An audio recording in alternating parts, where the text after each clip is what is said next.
شايفين هنا خلاص ده اخر واحدة حطيتها. بعد كده رشيت عليها رشة من الدقيق، وهبتدي بقى عندي بالمردانة هبتدي افردها كده، واتاكد ان انا الحواف بتاعتي ما تبقاش تخينه. لازم الحواف بتاعتها او الاطراف بتاعه العجين بتاعي يبقى رفيع يعني.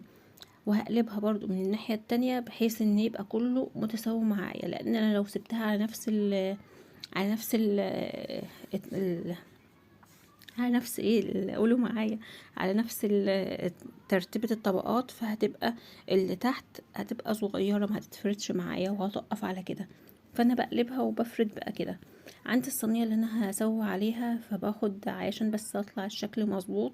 فانا بقطع بالصينية بحيث ان هو يطلع شكل دايرة مظبوط معايا وشكل الرغيف. طبعا ده اول واحدة عملتها، فلما اتعقدت بقى من الشكل او اللي حصل معايا والعجينة اتقطعت واتبهدلت معايا،